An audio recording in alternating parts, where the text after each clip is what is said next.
Buenas tardes, bienvenidos a Economía General y el tema de hoy es oferta, demanda y equilibrio de mercado. Cuando hablamos de economía, el primer punto que debemos entender es el mercado. El mercado no es solamente un lugar físico como una central de abastos o un supermercado, es el espacio físico o virtual donde se encuentran quienes ofrecen un buen servicio y quienes lo demandan. Este concepto tan antiguo como la historia de la humanidad, porque desde siempre los seres humanos hemos intercambiado productos primero por trueque y después con dinero como medio de cambio. En el contexto mexicano, el mercado se expresa en múltiples formas. Tenemos mercados locales, donde pequeños productores venden directamente sus productos, pero también tenemos mercados nacionales e internacionales, donde empresas exportan o importan bienes que circulan por cadenas logísticas cada vez más complejas. Esto nos recuerda que la economía no es algo lejano, sino algo que vivimos todos los días. Cuando compramos una tortilla, un refresco o un teléfono celular, el mercado se compone de dos fuerzas principales, la oferta y la demanda. Estas fuerzas no actúan por separarlo, sino que se relacionan de manera dinámica y constante. Cuando hay abundancia de un producto y poca demanda, los precios tienden a bajar. Por el contrario, cuando hay escasez y alta demanda, los precios suben. Esta lógica está presente en cada decisión económica que tomamos, consciente o inconscientemente. Un ejemplo local lo podemos ver en el precio del aguacate de Monterrey. Cuando es temporada de abundancia, en Michoacán los precios bajos porque la oferta es grande, pero el precio se dispara. Eso es economía en acción y es lo que debemos aprender a analizar. ¿Ustedes qué productos han visto que sube y baja de precio constantemente? Piénsenlo, puede ser la gasolina, el huevo, incluso los boletos para un concierto. Todo esto responde a las dinámicas del mercado. Otro aspecto fundamental es que el mercado no solo se refiere a bienes tangibles, sino también a servicios. Hoy pagar por un servicio de streaming, por transporte privado o por un curso en línea también forma parte del mercado. Lo interesante es que el mercado refleja comportamientos humanos, nuestros gustos, prioridades y limitaciones económicas. Esto es una máquina fría, sin un reflejo de nuestras decisiones colectivas. En conclusión, los fundamentos del mercado son la base para comprender cómo se organiza la economía, cómo interactúan productores y consumidores y cómo se forman los precios que afectan nuestra vida diaria.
La oferta en el contexto mexicano, factores que influyen en la oferta, costos de producción y materias primas, tecnología disponible en las empresas, políticas gubernamentales y regulaciones, expectativas empresariales futuras. En Nuevo León, el sector automotriz ejemplifica cómo la inversión en tecnología aumenta la capacidad de oferta.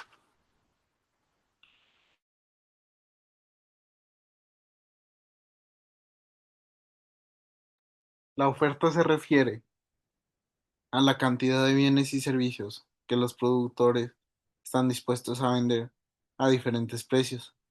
Parece un concepto de sencillo, pero tras de él hay múltiples factores que lo complican. Un productor no decide al azar cuánto producir, toma en cuenta costos, expectativas de ganancias, condiciones del mercado y hasta políticas públicas.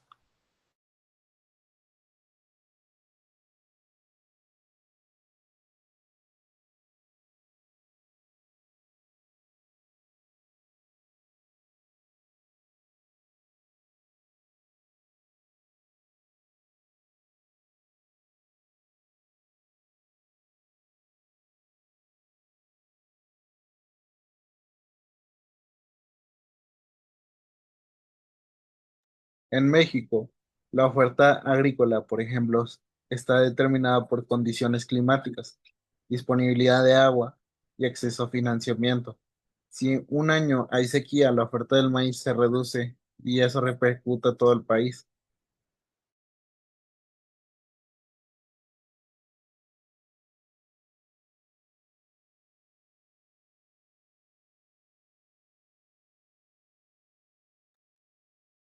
En el caso de la industria, empresas como Cemex o Ternium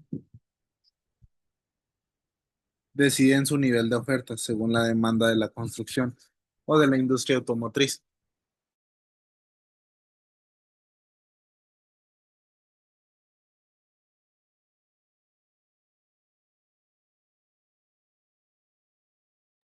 No producen sin calcular, producen lo que saben que el mercado va a absorber, porque de lo contrario incurrirían en pérdidas.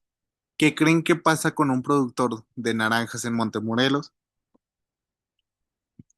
Si todos sus vecinos deciden sembrar lo mismo, al haber exceso de naranjas, la oferta supera a la demanda y los precios caen.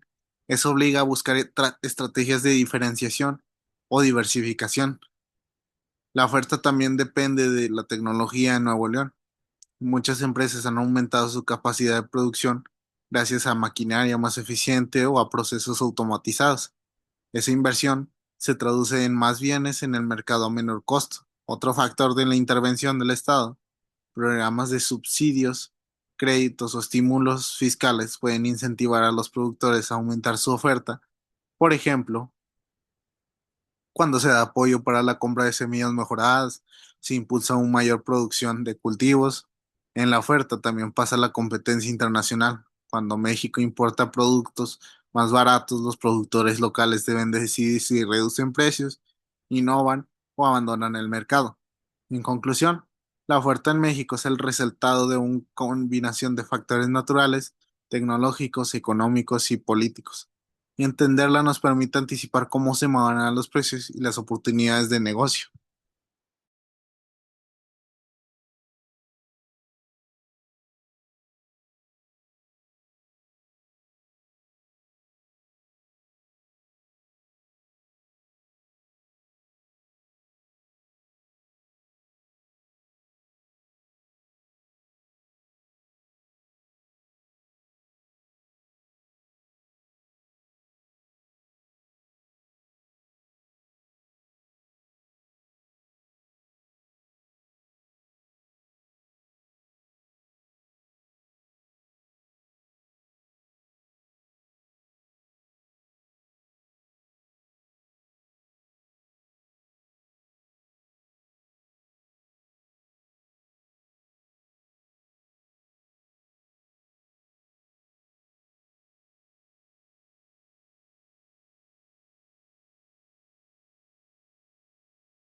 Análisis de demanda. Ingreso del consumidor en México. El incremento del salario mínimo ha impactado positivamente la demanda de bienes básicos y productos manufacturados. Preferencias, los cambios culturales y tendencias globales.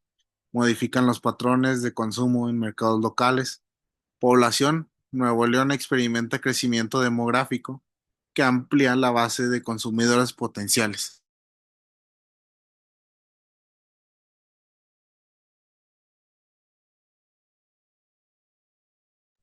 La demanda es la otra cara de la moneda.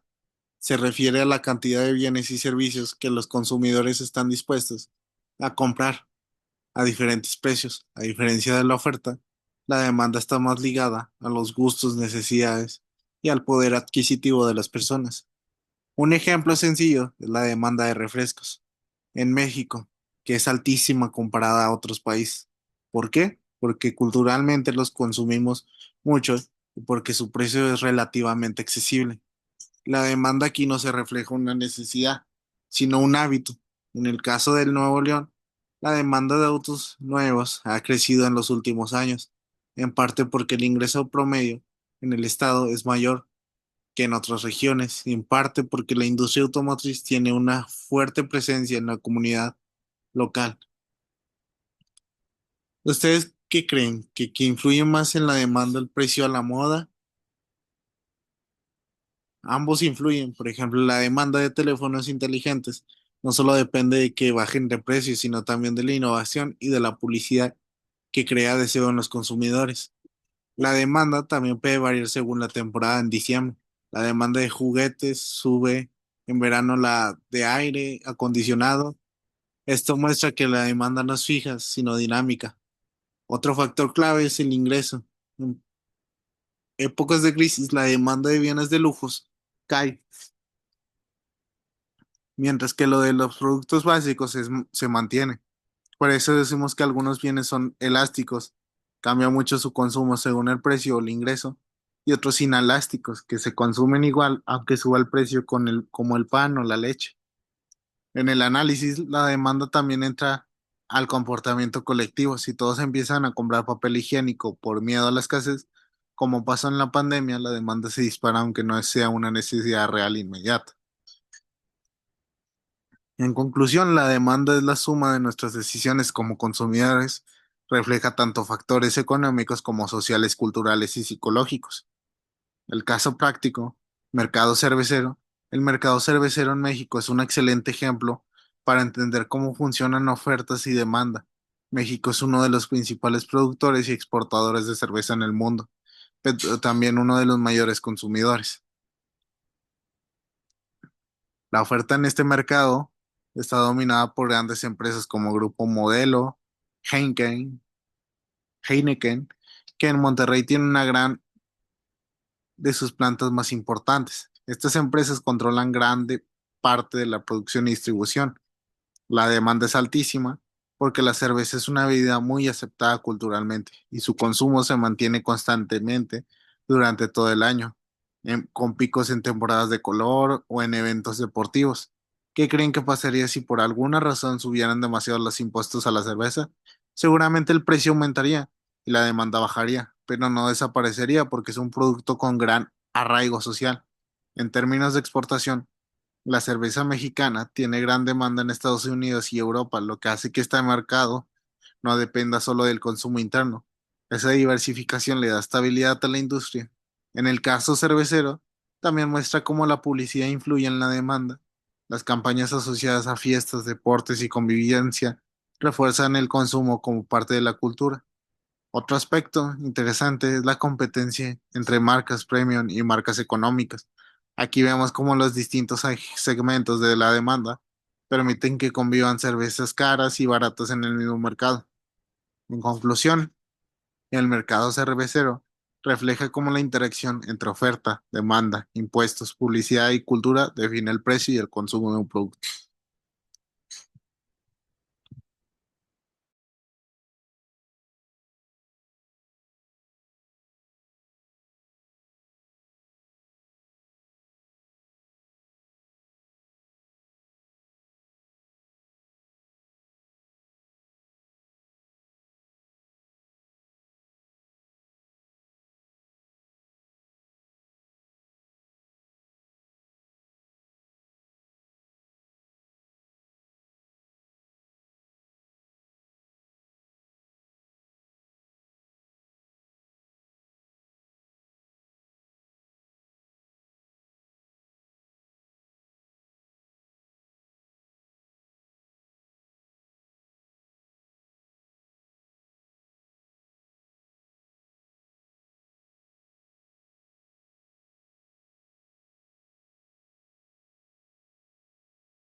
El equilibrio de mercado en la práctica, el ejemplo, sector automotriz en Nuevo León, las empresas como Kia y General Motors ajustan su producción basándose en demanda nacional e internacional, costos de materias y mano de obra, políticas comerciales.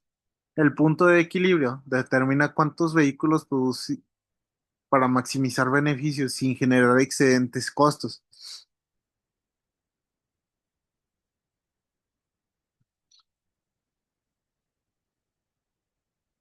El equilibrio de mercado ocurre cuando la cantidad que los productores quieren vender coincide con la cantidad que los consumidores quieren comprar a un precio determinado. Ese es el punto ideal, donde no hay exceso de oferta ni escasez. En el sector automotriz de Nuevo León, este equilibrio es vital. Las armadoras producen cierto número de autos al año, calculando cuánto podrán vender en México y en el extranjero. Si producen demasiado y la demanda es baja, se quedan con inventarios costosos. Si producen poco y la demanda es alta, pierden oportunidades de venta y clientes. ¿Qué pasaría si de pronto subieran las tasas de interés en México?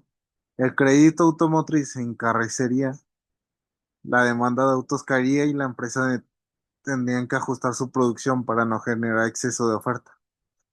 En la práctica, las empresas usan estudios de mercado y modelos económicos para anticipar la demanda y mantener el equilibrio.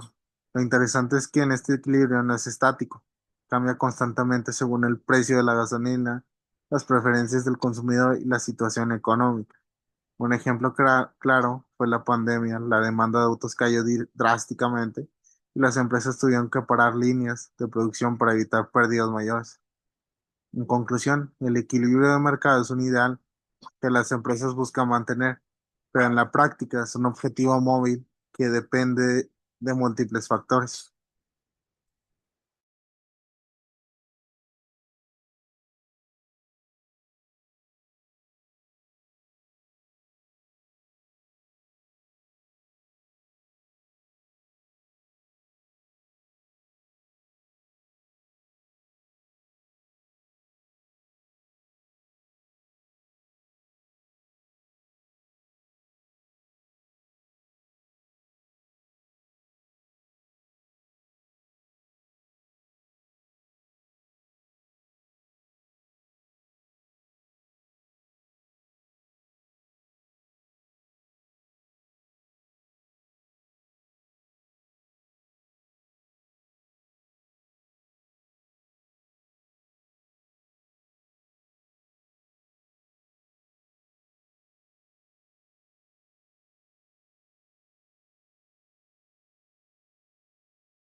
Desequilibrio de mercado, exceso de oferta cuando la producción supera la demanda.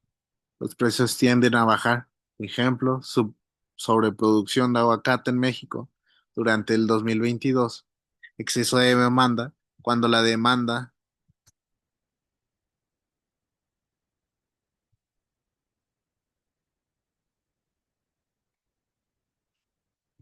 cuando la demanda supera la oferta disponible, los precios se incrementan. Caso de escasez de semiconductores afectó la industria automotriz.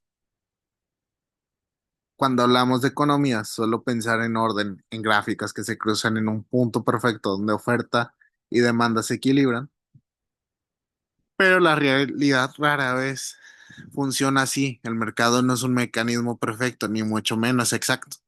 En un sistema vivo, en constante movimiento, donde millones de personas toman decisiones al mismo tiempo y justo ahí, en esa interacción caótica, es donde aparecen los desequilibrios de mercado. Un desequilibrio de mercado ocurre cuando la oferta y la demanda no coinciden. Dicho de manera sencilla, es cuando lo que los productores quieren vender no se ajusta a lo que los consumidores quieren comprar. Estos desequilibrios pueden adoptar dos formas principales: exceso de oferta o exceso de demanda.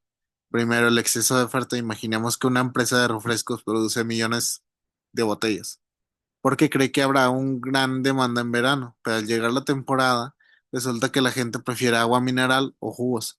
¿Qué pasa entonces? Los ana- anaqueles se llenan de refrescos sin vender. Las empresas, al ver que no logran colocar su producto, bajan los precios para intentar atraer compradores. Este necesario suele traducirse en pérdidas económicas, desperdicio de recursos y hasta cierres de negocios.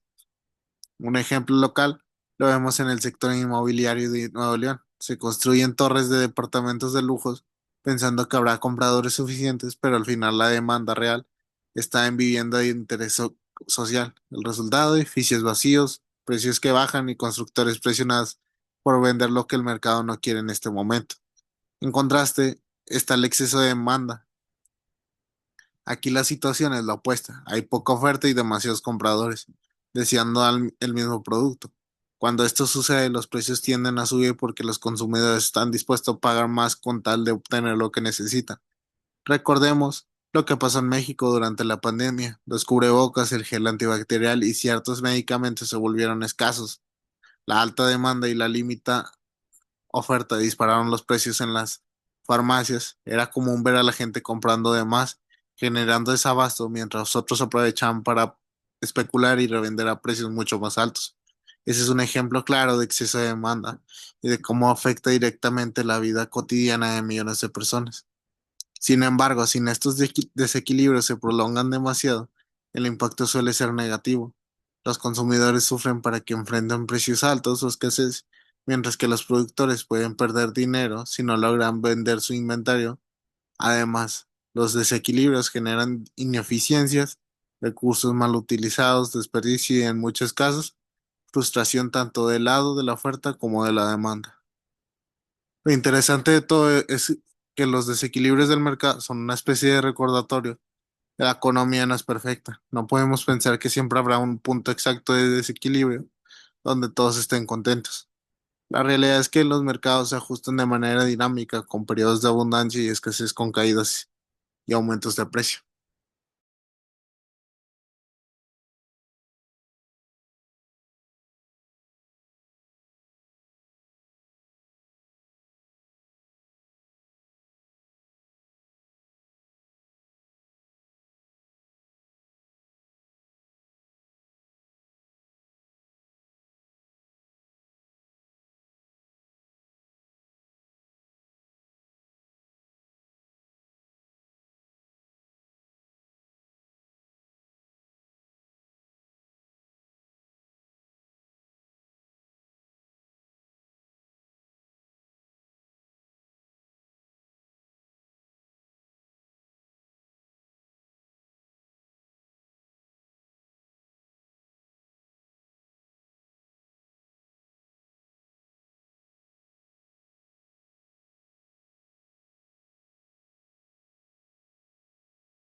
Conclusiones y reflexiones. Interconexión global, papel empresarial y adaptabilidad.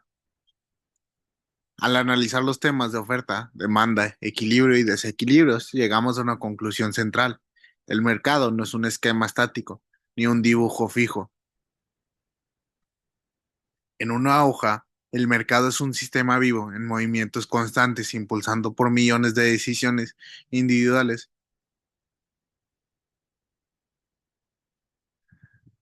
que se entrelazan entre sí. Cada consumidor que decide comprar o no comprar, cada empresa que se ajusta a su producción, cada gobierno que toma una medida económica, todos forman parte de esa red compleja que llamamos mercado. Por eso cuando pensamos en la economía, no debemos verla únicamente como fórmulas o gráficas que se cruzan en un punto. Claro, la teoría nos da herramientas para entender lo que sucede, pero en la práctica, los mercados son tan diversos como las sociedades mismas. Cada mercado tiene sus particularidades culturales, económicas y sociales.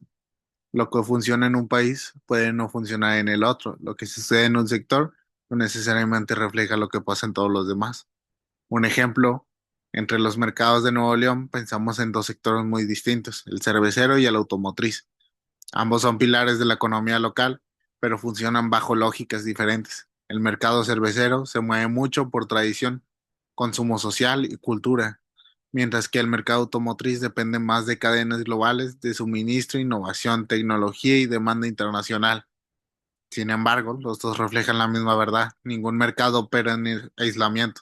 Todos están conectados con factores internos como la capacidad de producción local, con factores externos como los precios internacionales de insumos o los cambios en la política comercial.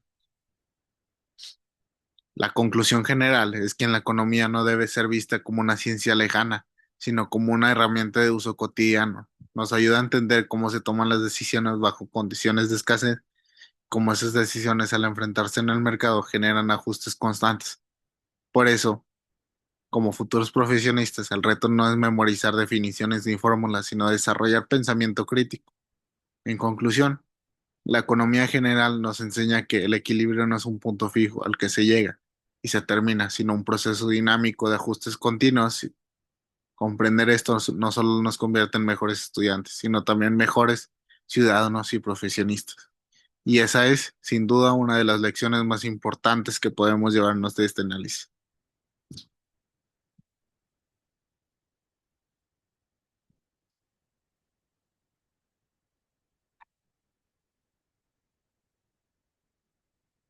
Esto sería todo el tema por hoy. Muchas gracias por unirse. Cualquier pregunta o duda, estoy por medio del chat de la plataforma. Y sin más, muchas gracias. Que tengan buena semana.